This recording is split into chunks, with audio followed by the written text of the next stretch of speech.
Saudara, Anda menyaksikan Kompas Bisnis bersama saya Putri Oktaviani. 3 bulan berlalu, Indonesia belum mampu melunakkan kerasnya hati Presiden Amerika Donald Trump yang menggetok tarif barang sebesar 32%. Tak ada yang berubah, tarif tetap di 32%. Indonesia belum sukses meski sudah menawarkan impor lebih dari 500 triliun rupiah agar defisit Amerika Serikat tak makin membuat Trump murka. Satu sisi saudara, Amerika Serikat seakan tahu bagaimana mempermainkan Indonesia dan negara lain dengan mengundur pengenaan tarif sampai 1 Agustus. Negara mitra dagang kembali diberi waktu hampir 3 minggu untuk bernegosiasi lagi. Di satu sisi, negara-negara yang gabung dalam BRICS Plus atau kalau kata Trump ini adalah kelompok anti-Amerika seakan merespons santai ancaman Trump. BRICS mengklaim tidak ada yang menang dalam perang dagang. Benarkah? Kita ke data berikutnya. BRICS boleh aja santai, tapi Indonesia tetap harus waspada. Sebab saudara, negara-negara pesaing ekspor justru dapat tarif yang lebih rendah. Misalnya nih ya, kalau Indonesia itu kan 32%. Nah, Vietnam dalam tarif terbaru pesaing Indonesia soal tenaga kerja dan rumah bagi manufaktur ini hanya dikasih ini 20%.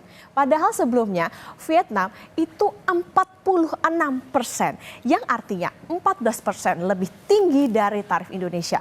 Jepang dan juga Malaysia ini juga sama-sama dapat 25%. Apakah Indonesia harus waspada sebab daya saing produk ekspor Indonesia ke Amerika Serikat bisa lebih lemah? Nah, ekspor Indonesia terbesar ke Amerika Serikat itu adalah mesin elektrik dan peralatan sekitarnya. Kemudian pakaian jadi dan alas kaki. Produk-produk ini saudara banyak dihasilkan di Vietnam yang kena tarifnya lebih rendah ya dari Indonesia. Tentang elektrik juga Indonesia bersaing dengan ini dia Malaysia dan juga Jepang. Apakah getokan Trump sampai sini saja? Jawabannya enggak. Kata Kepala Kantor Komunikasi Kepresidenan atau PCO, Hasan Nasbi, tim negosiasi sudah kembali ke Amerika Serikat untuk melobi tarif. Salah satunya Menko Ekonomi Erlangga Hartarto. Kita sudah berada di DC. Pagi ini tim negosiasi kita yang akan melanjutkan diskusi itu sudah berada di DC. Dan Bapak Menteri Koordinator Perekonomian sedang dalam perjalanan dari menuju DC. Tanggalnya kan dimundurkan jadi tanggal 1 Agustus. Artinya ada beberapa minggu kesempatan kita untuk bernegosiasi dan bangsa kita, pemerintah kita sangat optimis dengan negosiasi dan tentu hubungan baik itu bisa menjadi modal sosial yang bagus untuk melanjutkan diskusi dan negosiasi di sana. Ngomong-ngomong soal BRICS, jadi BRICS ini kan mengadakan konferensi tingkat tinggi ke-17 pada 6 sampai 7 Juli 2025 di Brasil. Nah, Brasil ini kan merupakan ketua BRICS 2025 dan kini beranggotakan 11 negara termasuk Indonesia. Nah, ini sekaligus KTT BRICS pertama bagi Indonesia. Trump menilai kelompok BRICS ini adalah negara-negara yang anti sama Amerika Serikat. Oleh sebab itu, siapapun yang ada di dalamnya akan kena getok tambahan 10%. Jadi 32 tambah 10. Indonesia resikonya kena 42%. Nah, BRICS dalam deklarasi di Rio de Janeiro bilang ada kekhawatiran serius atas tarif impor yang dinilai ilegal karena tidak konsisten dengan aturan Organisasi Perdagangan Dunia atau WTO. Yang menarik saudara, pernyataan ini tidak spesifik bilang nama Trump. Jadi gimana respon lawan Trump di BRICS? Kita ke data selanjutnya. Oke, ini kata Presiden Rusia Vladimir Putin. Segala indikator menunjukkan model globalisasi liberal mulai usang. Pusat aktivitas bisnis kini bergeser ke pasar negara berkembang. Pernyataan Putin ini menarik ya, seakan santai dan punya kepercayaan diri yang luar biasa. Liberal atau model dagang Amerika Serikat di dunia udah ketinggalan zaman alias kuno. Kalau kami bahasakan ya, sebenarnya Amerika yang butuh dunia, bukan dunia yang butuh Amerika Serikat. Nanti kita tanya ke ekonom ya, tapi kita ke data selanjutnya terlebih dahulu. Oke, ini kata juru bicara Kemenlu Tiongkok mau nih, BRICS bukan blok konfrontatif, tak ada yang menang dalam perang dagang.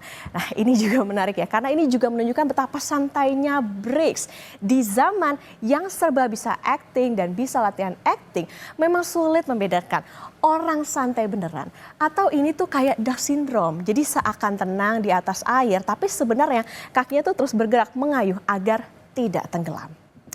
Sekretaris Kabinet Letkol Teddy Indra Wijaya bilang di tengah tebaran ancaman Trump soal tarif yang antre masuk BRICS ini banyak. Indonesia diterima artinya punya posisi yang penting di dunia. Awalnya BRICS 5 negara, kemudian berkembang sehingga Indonesia menjadi anggota resmi ke-10 dari 11, jadi satu Arab Saudi belum resmi. Dan ini banyak sekali yang antri untuk masuk BRICS dan ya ini menunjukkan bahwa Indonesia semakin didengar, semakin diperhatikan, semakin dipandang dan semakin dibutuhkan di dunia global. Oke, tapi nampaknya Indonesia belum mampu melunakkan tarif dari Presiden Amerika Serikat Donald Trump meski sudah menawarkan impor lebih dari 500 triliun rupiah. Jika tidak ada negosiasi lanjutan, Indonesia akan kena getok tarif 32% pada 1 Agustus plus 10% karena tergabung dalam BRICS tadi. Nah, Kompas Bisnis Saudara akan mengulas bersama dengan Kepala Ekonomi BCA, David Semual, tapi usai jeda.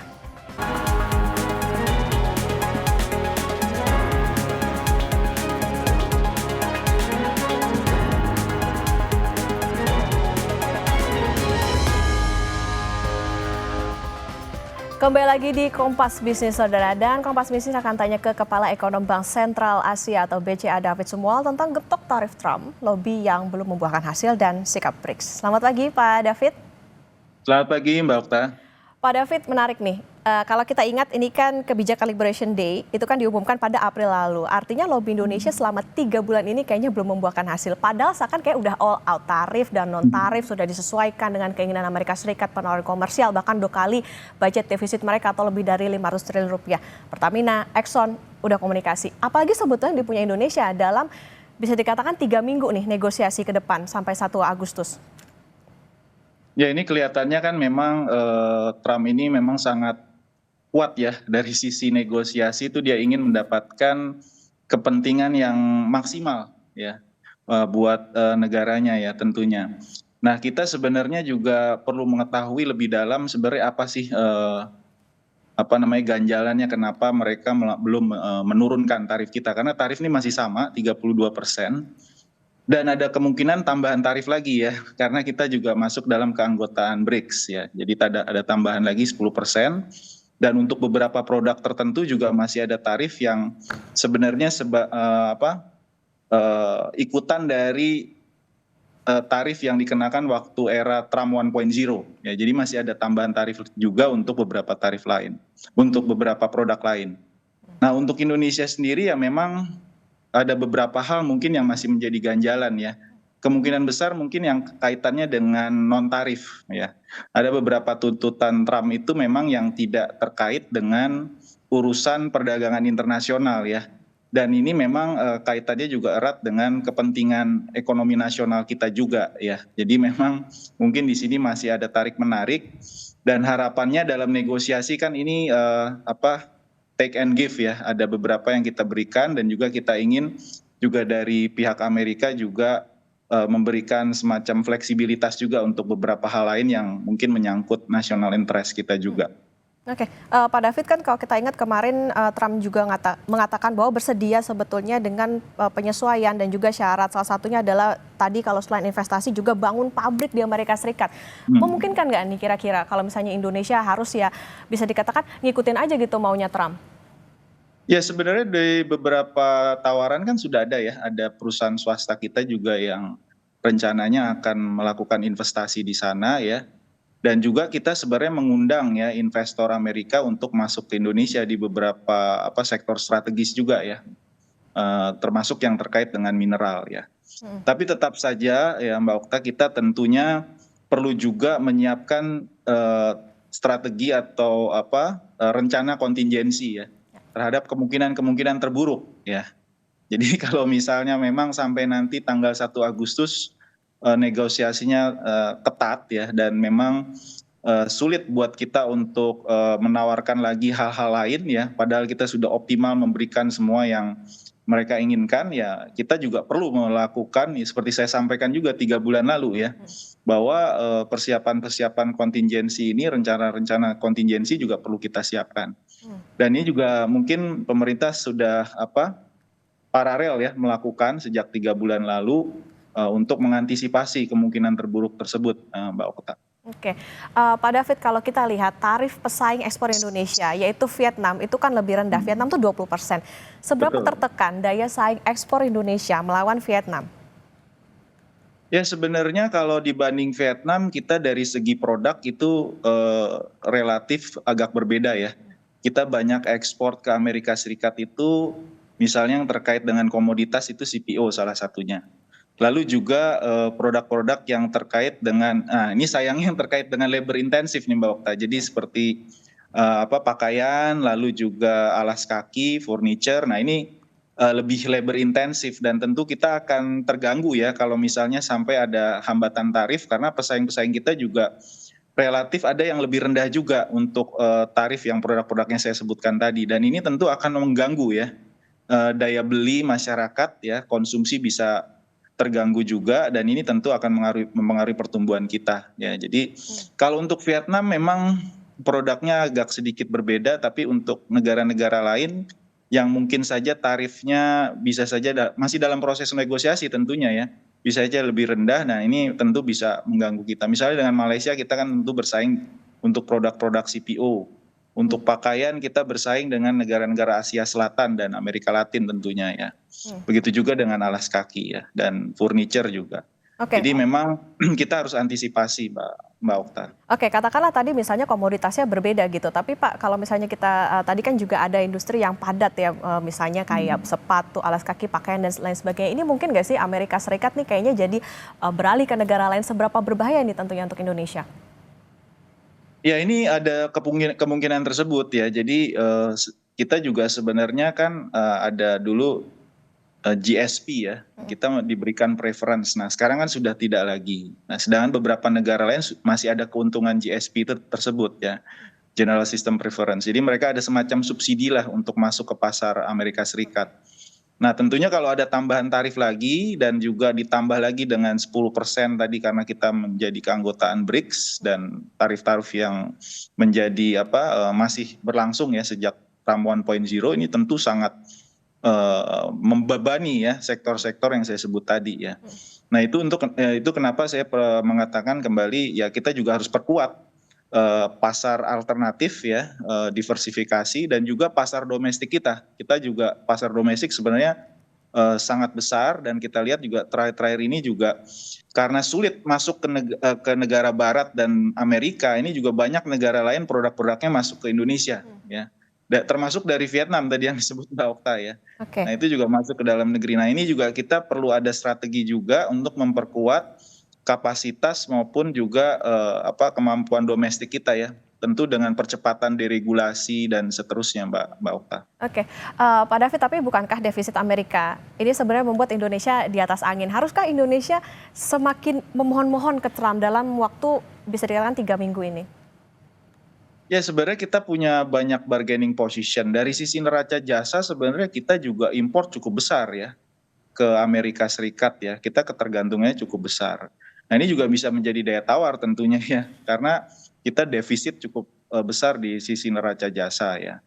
Dan saya pikir juga ya kita dari sisi lain juga kan terus mengundang sebenarnya investor Amerika juga untuk masuk ke dalam negeri ya, di berbagai sektor. Nah, dalam waktu yang singkat ini memang kita harus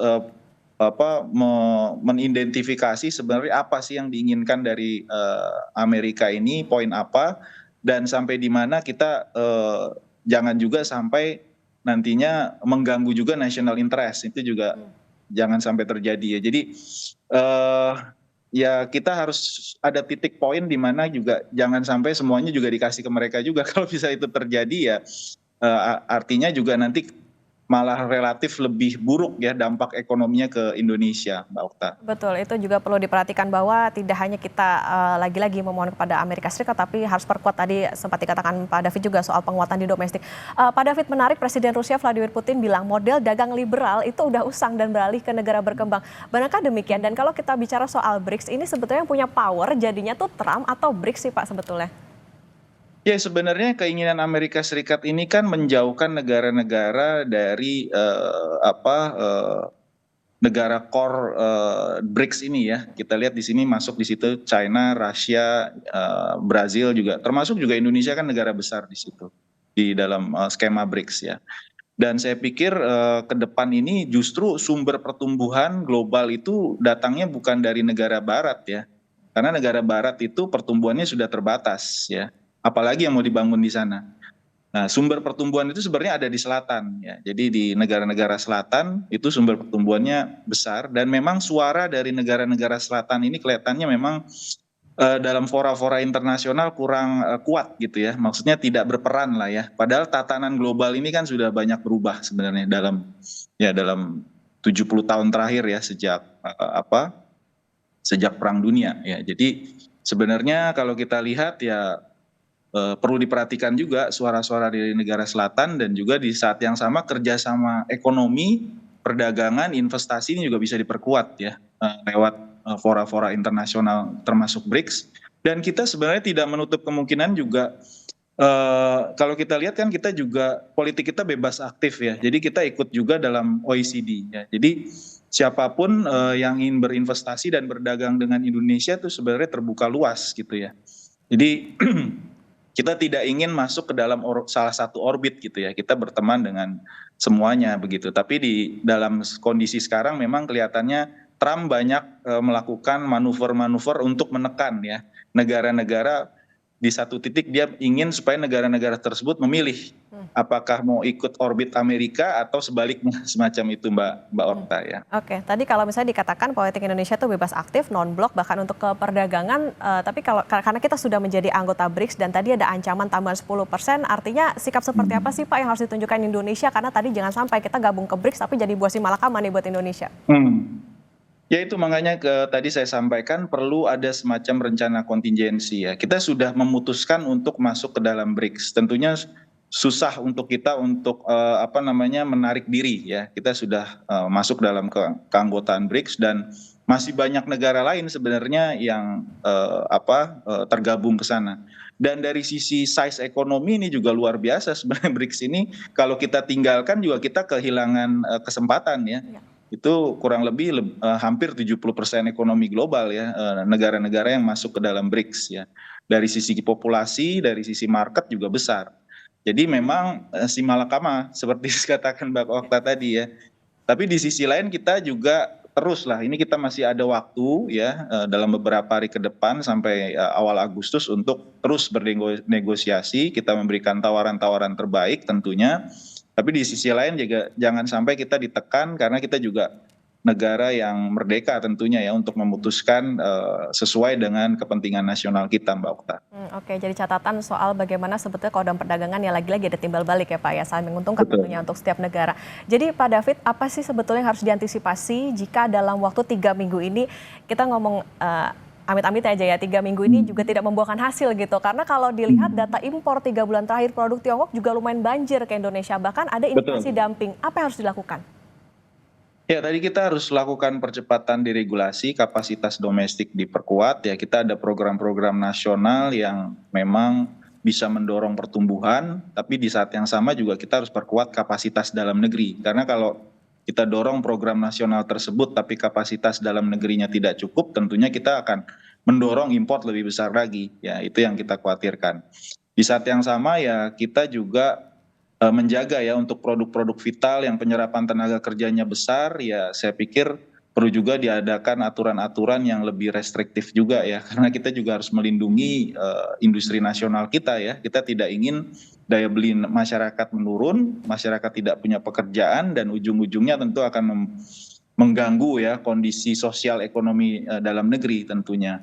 Nah di saat yang sama ya kita terus melakukan diversifikasi produk yang kita ekspor ya, bukan hanya bertumpu pada sektor-sektor yang saya sebut di depan tadi ya, termasuk juga kita melakukan terus hilirisasi dan di saat yang sama kita melakukan diversifikasi negara-negara tujuan ekspor kita. Tadi saya sebutkan negara-negara BRICS ini potensinya besar sekali ya. Jadi dan ini growth-nya lebih kencang, pertumbuhannya lebih kencang ya dibandingkan negara-negara yang kita sebut old economy ya. Old economy ya Eropa, Amerika ini kan old economy. Yang memang kapasitasnya untuk tumbuh sudah terbatas ya. Jadi saya pikir ini kesempatan juga kita untuk perluasan pasar. Di saat yang sama ya politik kita kan bebas aktif ya, terus kita lakukan kerjasama juga dengan OECD. Ini penting juga OECD karena kita kalau ikut OECD kita mendapatkan juga semacam nilai plus ya, karena OECD ini kan memiliki standar-standar benchmark internasional yang diakui banyak negara maupun perusahaannya. Jadi ini juga bisa membantu lebih banyak lagi investasi masuk ke Indonesia, Mbak Okta. Oke, ini kayaknya kekuatan BRICS ini juga perlu diperhitungkan begitu oleh Presiden Amerika Donald Trump. Karena tadi kalau kita mengingat bahwa Indonesia menjadi anggota BRICS, jangan sampai jadi buah si malakama balik lagi. Tapi pemerintah juga selain negosiasi harus juga tentu memperhatikan bagaimana kondisi dalam negeri, diversifikasi pasar, perkuat domestik, program dukung pertumbuhan, juga memperhatikan kapasitas dalam negeri dan juga jaga produk supaya terutama yang serapan tenaga kerjanya besar ini juga bisa berdampak tidak hanya untuk memikirkan ekspor saja tapi juga berkembang di dalam negeri. Terima kasih Kepala Ekonom Bank Sentral Asia atau BCA Pak David Sumual sudah bersama di Kompas Bisnis. Sehat selalu Pak David. Selamat pagi Mbak Okta, terima kasih.